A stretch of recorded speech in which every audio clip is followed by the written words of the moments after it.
Today we're diving into a letter written at, well, what feels like the absolute worst possible time. Imagine getting a shareholder report, you open it up, and the very first thing it tells you is the stock you own just dropped 55% in 1 year. Yeah. We are cracking open one of the, I guess, most famous documents in value investing history, the 1999 shareholder letter from Fairfax Financial Holdings Limited, penned by Chairman and CEO Vikram Watsa. It really is a remarkable piece of corporate communication. I mean, most CEOs, they try to bury bad news, right? Oh. But Watsa leads with it, calls it the company's worst year in its 14-year history. Wow. No spin, just cold, hard transparency. And the numbers, the quantitative disaster, it was just stunning. Fairfax's return on equity, the ROE, it plummeted to 4.3%. That's actually lower than the Toronto Stock Exchange 300 average of 6.2%. Ouch. And the net income after taxes, down a horrific 68%, just $124.2 million. And like you said, right at the top, the shareholder felt that pain immediately, excruciatingly. Stock falling from $540 all the way down to $225.50 per share. Yeah, you just can't overstate the kind of fury and, frankly, feel that a 55% drop like that generates. People lose trust almost instantly. Right. So our mission today really is to unpack how this letter, this document that details such profound failure, somehow manages to pivot and become, well, a masterclass in defying market emotion. We're going to trace Watsa's philosophy through maybe 3 core ideas: the pain of the operations, the sort of paranoia in their investment stance, and then the opportunistic capital allocation. Okay, so to defend those, just abysmal short-term results, Watsa immediately shifts the focus. He goes straight to the historical track record. He argues, and I think rightly so, that investing isn't measured in 12-month increments. No, definitely not. When you zoom out like that, the defense is incredibly strong. Despite that massive drop in '99, if you look at their performance from, 1985 through 1999, the long-term compounding numbers are almost unbelievable. Whoa. Book value per share compounded at 40% annually. 40%. That's the key number. And even with that 55% stock price crash in '99, the stock price itself had still compounded at 36% annually over that whole 14-year run. Incredible. And Watsa points this out. He says only 2 companies in Canada and just 8 in the U.S. had actually compounded their stock prices faster over that same period. So the underlying message is basically, look, we are one of the greatest compounders of capital in North America, and you're selling us off because of one bad year, really. Exactly. And he puts that short-term dip into context. He points out their long-term average ROE, 19.2% since they started, was achieved during what the industry itself called the longest and toughest down cycle in the history of the property and casualty insurance business. So they succeeded even when the whole environment was terrible. Right, proving the business model was resilient, And they don't just lean on history.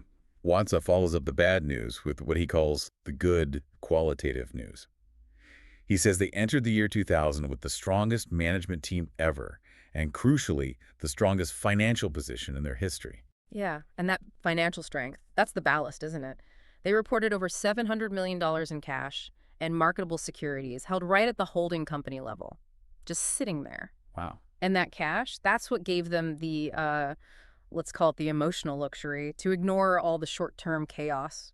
Okay, let's unpack this core philosophy a bit more. Yeah. Because this is really the fundamental lesson, I think, of value investing in this letter. The difference between intrinsic value and stock price. So for an insurance company like Fairfax, what is intrinsic value? How do they see it?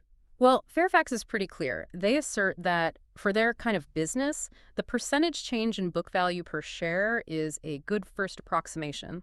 That's their term. Yeah. A good first approximation of the change in intrinsic value. Okay. Book value, especially in P&C insurance, it's basically their net asset value. Tangible assets minus liabilities. Right, so it's much closer to a liquidation value than, say, for a software company or something. Right. It's a pretty reliable measure of the underlying wealth. And when you compare that underlying wealth, that book value, to the stock price, well, the letter just shows a total disconnect. Oh, the historical table they include in the letter. It's mind-boggling. You have to look at it. Take 1990, for example. The stock price dropped 41%. 41%, a panic event, right? Yeah. Yet, in that exact same year, book value increased by 39%, and their ROE, a solid 23%. It makes no sense from a market perspective. None. And then look at 1999, the year this letter covers. Stock price down 55%, but book value up 26%. So the market is screaming, sell, get out. But the actual company's underlying assets were growing really robustly. Yeah, the market was basically offering Watsa the deal of a lifetime. paid for by the panic of his own shareholders. Ouch. So Watson concludes pretty bluntly that stock price fluctuations, they just reflect short-term earnings and are based on the emotions of the day. He emphasized the price decline was not because the company was somehow fundamentally riskier. And they'd actually warned people this could happen. The company consistently told shareholders, be prepared for stock price swings of 50–60%. They did. And here's the really defiant part, I think. They stated flat out they would not respond to telephone calls from worried investors, maintained a strict no-comment press policy. Right. Was that just pure conviction? Or maybe dodging accountability a little? Yeah, maybe a bit of both. I think probably a bit of both. But that conviction was necessary. They argued that getting sucked into short-term PR would distract them from their actual job, which was improving the fundamentals, because ultimately results will prevail in the long term. That was the mantra. And they could take that defiant stance because, as you mentioned, they had that financial security. But wait, how could they afford to buy back stocks so aggressively when their core insurance business was, hemorrhaging money? Yeah. Which brings us to the operational reality check. Yeah, we definitely have to address the immediate pain, the operational failure. The consolidated combined ratio for 1999 was 114.6%, which, as Watsa himself put it, was a disaster. Right. And just to clarify for you listening, a 114.6% combined ratio basically means for every dollar they collected in premium, they paid out almost $1.15 in claims and expenses. They were losing money on every single policy they wrote, fundamentally. Exactly. And the cause was sort of twofold. One, catastrophes, lots of them. And two, just a high frequency of large losses happening in a very soft insurance market, which means premiums were too low, underpriced. It's a bad combination. A terrible combination. Catastrophes alone, earthquakes, windstorms around the world, cost them $190 million. So the renewed focus was simple: get that ratio back down. The target for 2000 was 105%, still losing money, but much better. Okay, but that operational pain, that disaster, it directly led to the opportunistic capital allocation. That 55% stock price crash created what Watsa called the silver lining. That's right. The silver lining was the chance to buy back their own stock aggressively. In 1999, they bought back 706,103 shares. That's about 5% of the company's outstanding shares, at an average price of $293. Remember, it started the year at $540. Wow, quite a discount. And they kept going, right? They did. Right into early 2000, they repurchased another 244,044 shares at an even lower average price, $190 per share. So by shrinking the denominator, the share count, they significantly boosted the intrinsic value per share for the remaining shareholders. Precisely. And this ties right back into their established policy. They prioritize investing in their own stock first before they even think about making acquisitions. They have that hard line too, don't they? Yeah. They explicitly state they will not issue stock below $500 a share to buy another company. So they'll only buy their stock when it's cheap, and they'll never issue it, dilute shareholders, when it's cheap. Simple rule. Makes sense. But to really enable this whole strategy, that buyback strategy, they had to ensure the balance sheet was, like, rock solid, which required some big defensive moves, didn't it? Absolutely. And the most important one, maybe the most technical, was purchasing a huge reinsurance cover from Swiss Re. US $1 billion. Adverse loss development cover. Okay, adverse loss development. That sounds complicated. What does it actually mean? Yeah, it's a bit technical, but it's critical here. It wasn't insurance for future claims. That's normal reinsurance. This was insurance against bad news from the past.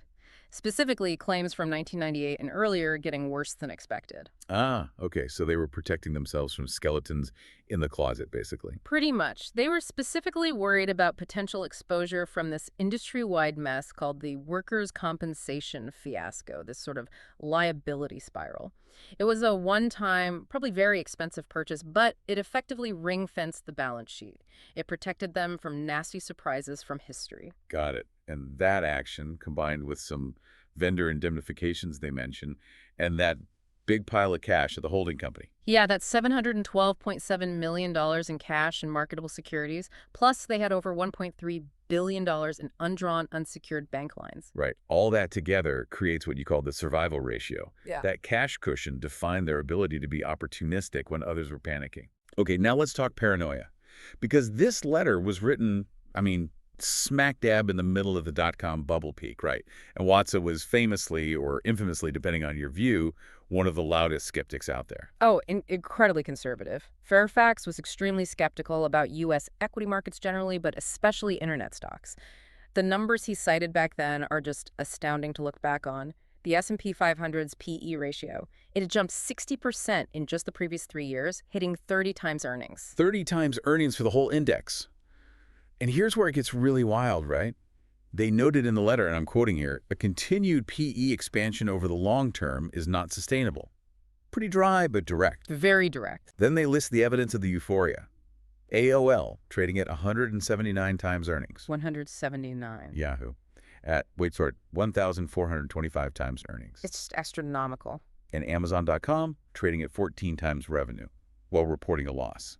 Can you imagine seeing metrics like that day after day and still having the discipline to say, nope, not playing? Takes serious conviction. It really does. It just screams speculation. And they had data on that, too. They pointed out that the entire capitalization of DoubleClick, another .com darling, turned over 21 times in 1999. Meaning the average shareholder only held the stock for about 17 days. Wow. That's not investing. That's just pure gambling, hot potato. So Fairfax's prediction, based on all this, was pretty chilling. They said flatly, they will not speculate. And then they predicted that the high price the S&P 500 reached in that cycle might not be seen again for the next 10 years. They even cited the Japanese Nikkei crash as a precedent. A bold call in 1999, and unlike a lot of people who just, offer opinions, Fairfax actually backed their skepticism with serious defensive action. This is the paranoia part really coming through. Right. What do they do? They bought US $700 million, that's notional value, in S&P 500 index puts. Basically betting against the broad market that they thought was totally euphoric and they refused to join. They also bought puts on a basket of tech stocks. Hedging their bets, or rather betting against the mania. Exactly. So, okay, let's bring this all together. What does this mean for you, the listener, trying to make sense of this? The 1999 letter, it really documents a company enduring just short-term disaster, right? Operational losses, stock price collapse. But at the same time, executing this incredibly steadfast long-term strategy built on rigorous capital allocation, financial discipline. And critically, management alignment. You touched on this. Key officers, Watson included, held over 90% of their personal net worth in Fairfax shares. 90%. Yeah. They were truly, as the saying goes, eating their own cooking. Yeah. It ensured their focus was laser sharp on intrinsic value, long-term intrinsic value, not on trying to goose the short-term stock price. This brings us right back to that survival ratio we talked about, that $712.7 million cash cushion at the holding company. It wasn't just a safety net. It was the necessary fuel, the ballast, that allowed them to ignore the market panic and execute those huge buybacks at bargain prices. Right. Fairfax actually calculated that cash was enough to cover all their holding company administrative costs and interest expenses for 5 to 6 years. 5 to 6 years.